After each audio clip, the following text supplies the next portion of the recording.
Okay, we just got done playing Tash-Kalar Arena of Legends from Z-Man Games and designed by Vlada Chivato. Now we played actually a deathmatch version, and I have a suspicion that's probably the least fun way to play it. Because what you do is you actually try to take out your opponent's pieces, and the winner is basically the lowest piece. So if I, let's say, killed 7 of brown and 5 of green, my score would be 5, sort of like Tigers and Freddy's. Really tight game. Let's see, David had 6 points, I had 5, and Tony I was had at 5 and 4. 5 and 4 there. So what you do is on your turn you can put one of your pieces out on the common side as an action, or you can play one of your cards here, and so you have to have your pieces in this shape, and you can turn the shape facing any direction, and then you summon a creature, and it'll tell you whether or not you summon a heroic creature or a common creature based on the icon up there, and then when they're summoned you do a crazy effect. Now, we were playing this deathmatch trying to wipe each other's pieces off the board. There are a couple things we didn't play with that look actually really neat.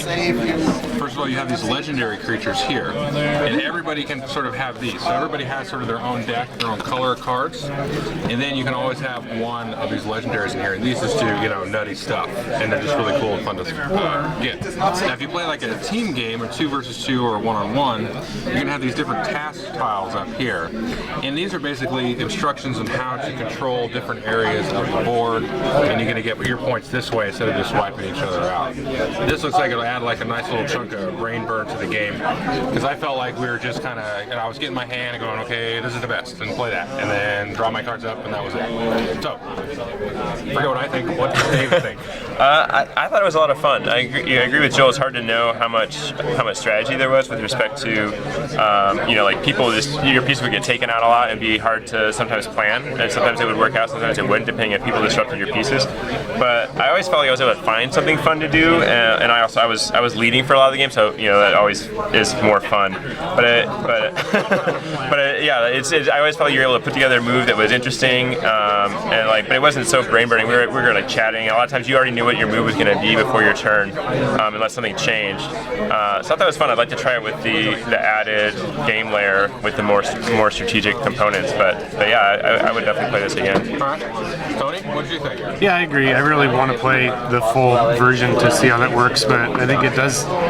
What you're really doing is discovering these satisfying patterns more than building a strategy, but it does, I think you said, it makes you feel smart, which is fun. Yeah, and I totally, you know, I don't want to oversell it too much, but I think this is definitely better, but I still thought it was pretty fun just to, you know, see the cool effects and stuff like that, and, you know, it's got that sort of, I don't know, I hate this word, but, you know, the Ameritrash thing where you're just like, kind of like, oh, that's awesome, I discovered a fire elemental or a fire dragon or, you know, my knight or my summoner, and just, you know, exploded all the pieces on the board. So even though I didn't feel it was strategic, it was still fun to play it that way. We did discover halfway through that 2 of the decks are identical, which we haven't quite sorted out what that was about, and that was kind of like a lot of the artwork's copy-pasted and stuff too, that it's like, it's got some really great art, good factor the whole thing, but I'm curious to look a little deeper into what all story is really there. Yeah, and it had these, for the deathmatch, had these ketchup cards here, which none of us played a single time. Called flares. And you play this if you get behind a certain number of types of pieces on the board, but you like target an opponent and say, okay, I'm going to play this against you because you've got 3 more heroics or 4 more whatevers, and then you get the ability, but then you give them a point to get color, and it was like never worth it to do that. Probably It's also an extreme imbalance that triggers it too. Yeah, you got 3 or 4 out. way behind. So, which I wonder if that it could be like, I mean, we were pretty closely matched. It seemed that, you know, maybe, you know, in some games like someone just gets like just destroyed, and then this like makes them feel less, you know, like gives them a chance. But that's kind of seems like a band-aid. Well, one thing for sure is I got these at the end, and these actually helped me catch up. There's the bomb, the cannon, and the gun tower, and these are kind of like my direct damage ones. And if I had known that these would kind of be coming up, now that I do, then I would totally plan for those coming up, you know, in a later turn. So I think familiarity with each of the different decks is going to help as well. So anyway, that is Tash-Kalar. Thanks.